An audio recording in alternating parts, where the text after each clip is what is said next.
And we're back. Got all that wood processed that was on the ramp. Assembly line fashion. All it went down the ramp to the splitter. This is my stack of more or less, I call it like kindling starter wood.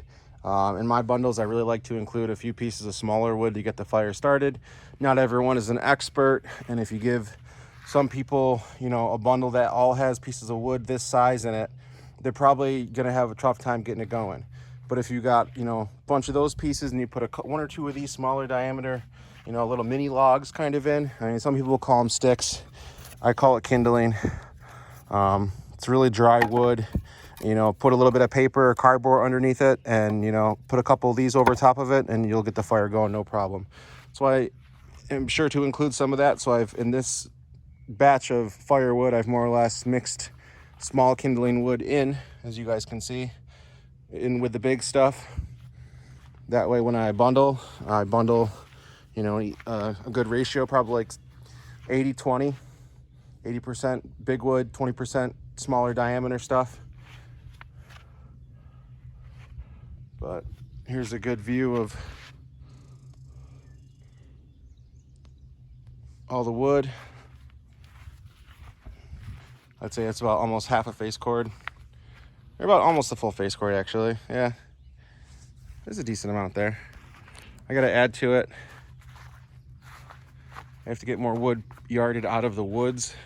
I think instead of cutting and yarding whole logs up here, I think we're gonna go back to the original idea of cutting everything in the woods to size.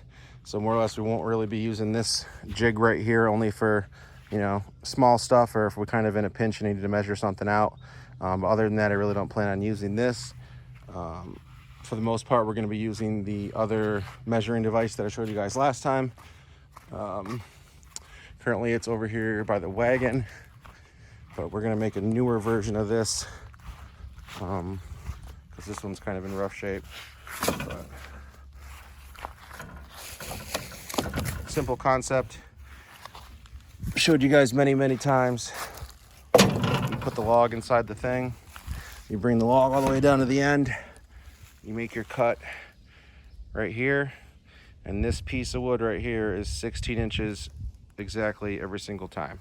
And then you just bring the piece all the way down to the bump stop again, cut again, repeat, and you got a pretty good steady process.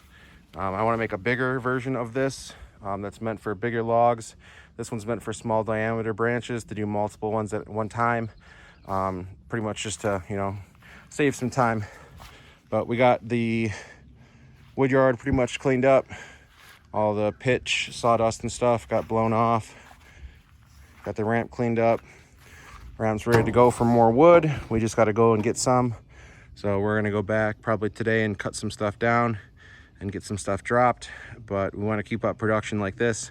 I'm looking to pretty much maintain this amount of wood every single day during the summer, if not more, and stay way ahead of the game as far as firewood business goes this year. The bundle business hopefully will take off. We got some more advertisements set out in different businesses around the area. We got a firewood flag that we hung up outside. Here you can see we got the Husky flag flying.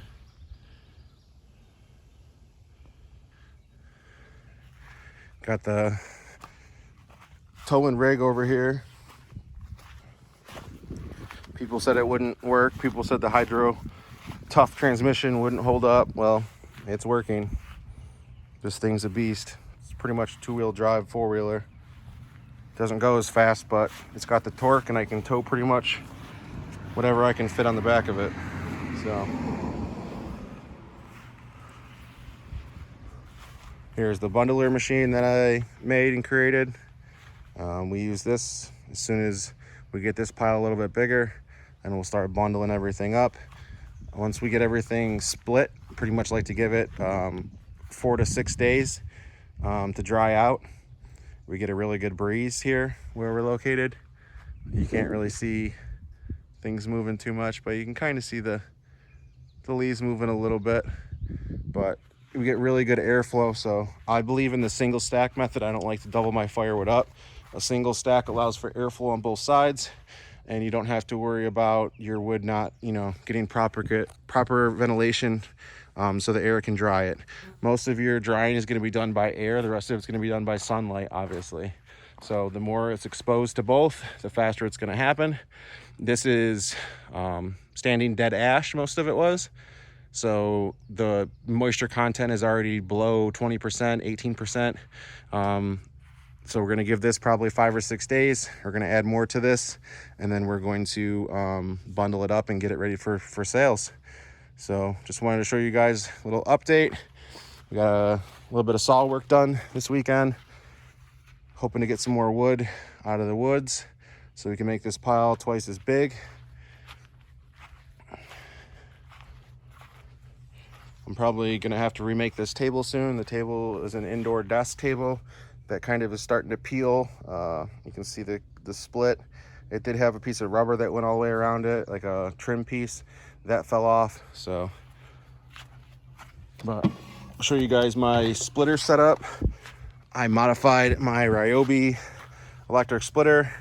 I have the button pushed down all the time, just with a pin or like a nail going through it, more or less. So it's plugged in with a momentary switch. So I push down on the foot pedal and it does the same exact actuation if I were to push down on this. But instead of having one hand here, which is required to actuate the machine, and the other hand here permanently, you have no hands to hold the wood. If it pops and comes at you, you can't, you know, have time to react. So I think this modification makes it safer. That's just me. So more or less, I just push down on this, and it does the same exact motion if I were to keep this pushed down. So now to actuate the machine, I just take my one hand, and I'm able to make it function. And then when I let go of the foot pedal, the ram stops. I let go of the back handle, the ram comes back.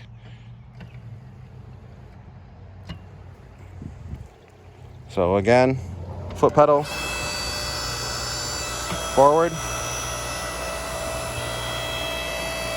We'll actually split a piece of wood here for you guys so you guys can see it. We'll do a smaller chunk. So one hand holding the phone. Easy splits. We'll do one of these big ones. Pedal. One-handed. Easy. Easy, easy. Stuff's a little oversized, so this will go in the personal fireplace.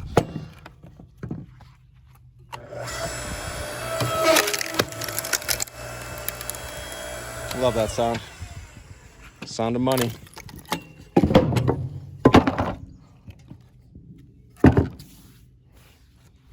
All right.